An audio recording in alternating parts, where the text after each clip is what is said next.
Also, I'd like to thank all my brothers who I love very dearly, including Jermaine.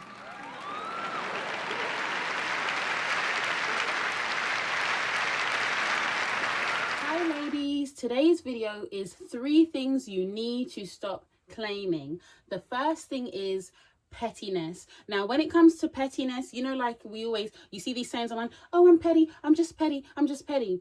I can relate to being petty, but it's only like a couple years ago that I realized, you know what, pettiness is just a dressed up form of revenge.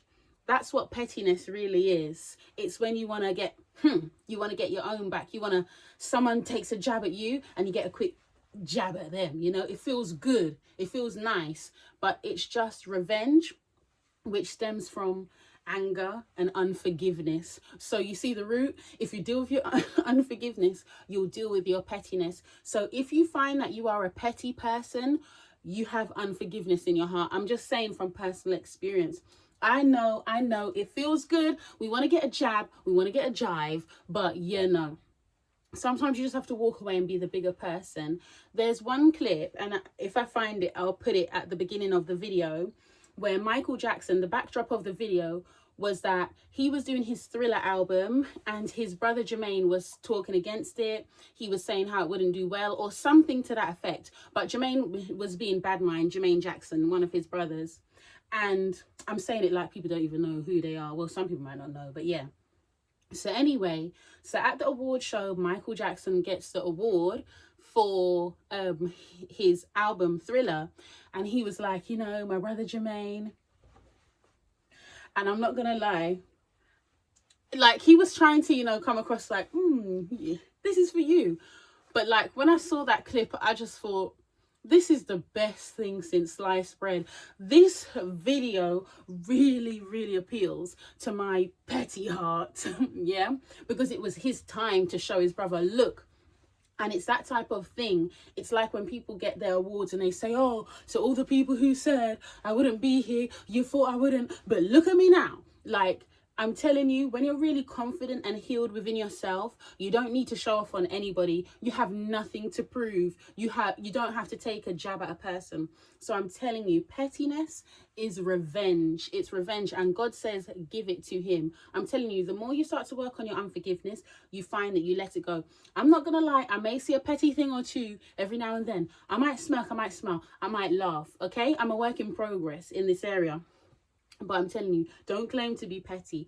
The second thing you need to stop claiming is sarcasm. Sarcasm is just a veil for anger. It's passive aggression at best.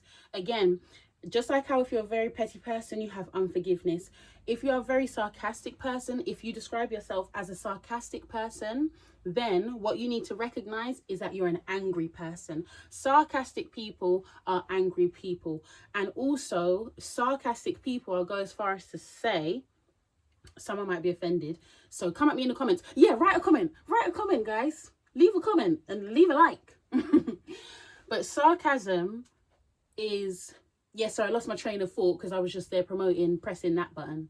But yeah, all right, let me get back. Sarcasm is anger, right? So if you find you're a very sarcastic person, that's what I was going to say. Not only are you an angry person, but you're quite an insecure person. Because when you look at sarcastic jokes, usually someone is the butt of the joke. You're usually telling a joke at the expense of someone. You're saying something to make them look small. Oh, I thought you knew it was in the tin, or whatever. However you do it, right? But I'm telling you, sarcasm, when you really think of it, you'll see what I'm saying.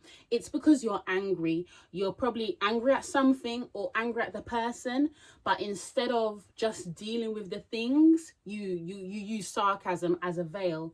So trust me, it's funny how we do these things, how we claim these character traits, but we don't really realize what the root of it is. We never really get to the root of it. We just say, oh, you know, this is just who and how I am. But there are certain things that we say, this is how I am, that when you marry it to the character of Christ, then you have to say, was Jesus petty? Was Jesus sarcastic? Do you see what I'm saying? It doesn't match. It doesn't match. All right, the third thing that you need to stop claiming is resting face, resting bee face. I feel like saying the word because it really just means female dog, but I don't know. I'll just say bee. You know what I'm talking about.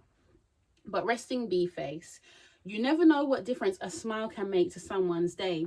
So when I say this, we have to be responsible, I think, when we talk about how you come across as a lady. Because, for example, for me, as a very sociable person, I've had situations where, let's say I've been complimentary, and then people take it as, oh wow, you're flirting with my man, you know, or people think that I'm attracted to them. So that's where I've had to look and say, Charlotte, okay, be careful where you're coming across, maybe your tone or whatever. So that's another an extreme where you're just, oh, I'm so open, everybody come, and whatever, no boundaries, right?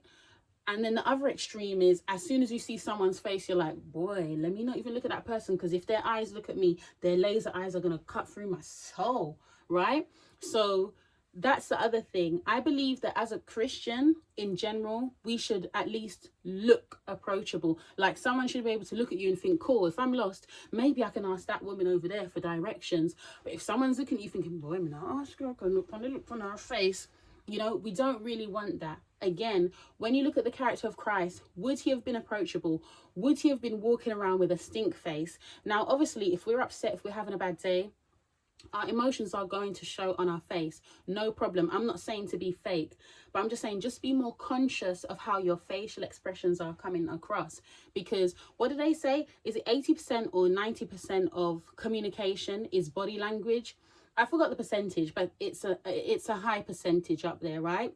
So this is conveying. And again, the root of it is anger. Yeah, because when you're happy within, it shows. When you're sad within, it shows, right? So all right then, ladies. So yes, these are 3 things to stop claiming: pettiness, sarcasm, resting B face. And I'm telling you, like myself, we all have to look within and say, are there certain things about me I need to let go of? Yes, when I look to Christ, shed me, Lord, shed me like a snake skin. All right then, I hope you have a lovely day. Bye. Like and subscribe.